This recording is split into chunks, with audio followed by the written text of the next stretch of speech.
যাতে ভাঙড় থেকে কম যায়। এটা একবার গাড়ি আটকে আমাদের উপরে হিংসা করে কি খেসরা দিতে হলো দেখলে তো, সারা রাজ্যের মানুষ সিচি করলো এবং আমাদেরকে জেলে মিথ্যাভাবে আটকে রাখার ফলে আপনার সাগরদিঘি সিটটা লস হয়েছিল। এরপরে যদি এই ধরনের কর্মকাণ্ড কিছু করবে না, এই দায়িত্ব নিয়ে বলছি, করার প্রশ্ন আসছে না। শান্তিপূর্ণভাবে যেতে শুধু ভাঙড় নয়, সারা রাজ্য থেকে মানুষ আসবে শহীদ মিনার চত্বরে অধিকার বুঝে নিতে, অধিকার সমাবেশে। ওয়াকফ সম্পত্তি উদ্ধারের জন্য কেন্দ্রের যে ওয়াকফ বিল অ্যামেন্ডমেন্ট নিয়েছে, কেন্দ্র সরকার বিজেপি সরকার যে ওয়াকফ সম্পত্তি লুটে নেওয়ার চেষ্টা করছে সেটা যেমন আটকাতে হবে। ওবিসি সংরক্ষণ পুনর্বহালের জন্য আদিবাসী সমাজের জলযোগী জঙ্গলের যে অধিকার আছে সেটাকে লুটে নেওয়া হচ্ছিল, লুটে নেওয়ার জন্য 2023-এ যে সংশোধনীর নামে যেটা হয়েছে সেটাকে বাতিল করতে হবে। জাতিভিত্তিক জনগণনা করতে হবে। আমাদের বোন, আমাদের কন্যা, আমাদের মেয়ে তিলোত্তমার বিচারের দাবিতে সাথে সাথে নিত্য প্রয়োজনীয় জিনিসের যেভাবে দাম বেড়ে যাচ্ছে সেটাকে রোধ করতে হবে। এবং মাদ্রাসা সহ শিক্ষা প্রতিষ্ঠানগুলোতে যেভাবে শিক্ষক শূন্য হয়ে উঠছে, শিক্ষা পরিষেবা যেভাবে ধ্বংস হয়ে যাচ্ছে, সেটাকে ফিরিয়ে নিয়ে আসার জন্য শিক্ষক নিয়োগ সহ, মাদ্রাসা সহ বিভিন্ন শিক্ষা প্রতিষ্ঠানে শিক্ষা নিয়োগ সহ একগুচ্ছ দাবি দিয়ে আমরা অধিকার নিয়ে আমাদের অধিকারের জন্য আমরা অধিকার সমাবেশে যাব 21শে জানুয়ারি। আর অপেক্ষার মাত্র 5 দিন বাকি আছে। সকাল 12টা থেকেই আমাদের প্রোগ্রাম শুরু হবে। এই জন্যই সারা কর্মী সমর্থকদের কাছে আমাদের বার্তা দেওয়া হচ্ছে, আপনারা আপনাদের এলাকা থেকে দায়িত্ব করে নিয়ে এসে মানুষজনকে সভাস্থলে নিয়ে আসবেন, সভা থেকে দায়িত্ব সহকারে বাড়িতে পৌঁছে দেবেন। না কি প্রস্তুতি নিচ্ছেন আগামী দিন কর্মীদের জন্য, কি বার্তা দেবেন? শান্তিপূর্ণভাবে যেতে শুধু ভাঙড় নয়, সারা রাজ্য থেকে মানুষ আসবে শহীদ মিনার চত্বরে অধিকার বুঝে নিতে, অধিকার সমাবেশে। ওয়াকফ সম্পত্তি উদ্ধারের জন্য কেন্দ্রের যে ওয়াকফ বিল অ্যামেন্ডমেন্ট নিয়েছে, কেন্দ্র সরকার বিজেপি সরকার যে ওয়াকফ সম্পত্তি লুটে নেওয়ার চেষ্টা করছে সেটা যেমন আটকাতে হবে। ওবিসি সংরক্ষণ পুনর্বহালের জন্য আদিবাসী সমাজের জলযোগী জঙ্গলের যে অধিকার আছে সেটাকে লুটে নেওয়া হচ্ছিল, লুটে নেওয়ার জন্য 2023-এ যে সংশোধনীর নামে যেটা হয়েছে সেটাকে বাতিল করতে হবে। জাতিভিত্তিক জনগণনা করতে হবে। আমাদের বোন, আমাদের কন্যা, আমাদের মেয়ে তিলোত্তমার বিচারের দাবিতে সাথে সাথে নিত্য প্রয়োজনীয় জিনিসের যেভাবে দাম বেড়ে যাচ্ছে সেটাকে রোধ করতে হবে। এবং মাদ্রাসা সহ শিক্ষা প্রতিষ্ঠানগুলোতে যেভাবে শিক্ষক শূন্য হয়ে উঠছে, শিক্ষা পরিষেবা যেভাবে ধ্বংস হয়ে যাচ্ছে, সেটাকে ফিরিয়ে নিয়ে আসার জন্য শিক্ষক নিয়োগ সহ, মাদ্রাসা সহ বিভিন্ন শিক্ষা প্রতিষ্ঠানে শিক্ষা নিয়োগ সহ একগুচ্ছ দাবি দিয়ে আমরা অধিকার নিয়ে আমাদের অধিকারের জন্য আমরা অধিকার সমাবেশে যাব 21শে জানুয়ারি। আর অপেক্ষার মাত্র 5 দিন বাকি আছে। সকাল 12টা থেকেই আমাদের প্রোগ্রাম শুরু হবে। এই জন্যই সারা কর্মী সমর্থকদের কাছে আমাদের বার্তা দেওয়া হচ্ছে, আপনারা আপনাদের এলাকা থেকে দায়িত্ব করে নিয়ে এসে মানুষজনকে সভাস্থলে নিয়ে আসবেন, সভা থেকে দায়িত্ব সহকারে বাড়িতে পৌঁছে দেবেন। ভাঙড় 2 নম্বর ব্লক আপনারই বিধানসভা, সেই বিধানসভাতে র্যামরামিয়ে চলছে। ধন্যবাদ। আমাদের জেলা পরিষদের বিরোধী পক্ষ থেকে একমাত্র দক্ষিণ 24 পরগনা জেলায় আছে। আমাদের ভাঙড়ের 2টো প্রার্থী দিতে আমরা সক্ষম হয়েছিলাম, 2টোই আমরা জিতেছিলাম।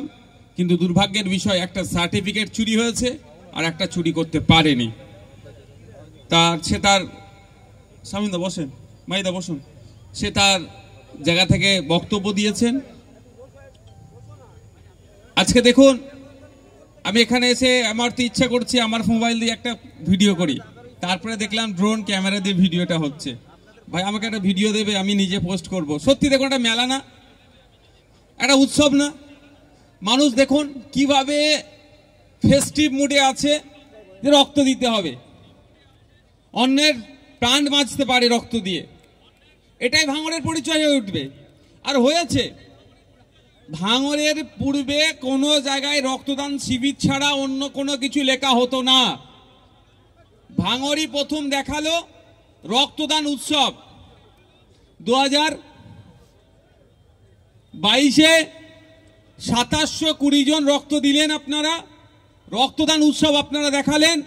পশ্চিমবাংলার বিভিন্ন প্রান্তে কিন্তু এখন রক্তদান উৎসব চলছে। গত বছরে আমরা কি করলাম? ভাঙড়ের 10টা জায়গাতে আমরা 10টা ক্যাম্প করলাম, সেখান থেকে প্রায় 3614 জন মতো রক্ত দিলেন। এবছরে আমরা রক্তদান মহোৎসব করছি ভাঙড়ের বিধানসভার এই সোনপুরে। এখন দেখুন, সকাল প্রায় 9টা হয়েছে আজকে আমাদের সকাল, কিন্তু সবার 9টার পরে যেন সকাল হয়েছে। আমি তো দীর্ঘক্ষণ রেস্ট নিয়েছি, বাইরে এত কুয়াশা ছিল, যত বেলা গড়াচ্ছে তত মানুষের উপস্থিতি বাড়ছে। শুধু এখানে উপস্থিতি নয়, রীতিমতো লাইন দিচ্ছে, তাড়াহুড়ো করছে কে আগে রক্ত দেব। তো যাদের আমি অনুরোধ এটাই, যারা রক্ত দেবেন মনস্থির করেছেন, আপনারা ভারী খাবার কিছু খাবেন না, অন্তত 2 থেকে 3 ঘন্টা আগে পর্যন্ত কোনো ভারী খাবার খাবেন না। আর একটা জিনিস আমার ভালো লাগছে, গত বছরে 2022 সালে যে 2720 জন রক্ত দিয়েছিল, 500 জন তার মধ্যে আমাদের ভাঙড়ের মা, মেয়ে, বেটি ছিল।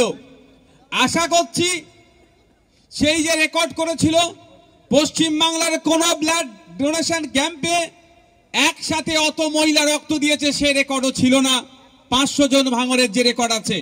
তবে আজকে যেভাবে মায়েদের উপস্থিতি দেখছি, মেয়েদের উপস্থিতি দেখছি, বোনেদের উপস্থিতি দেখছি, 2022 সালের তাদেরই তৈরি করা রেকর্ড তারাই নিজে হাতে ভাঙবে।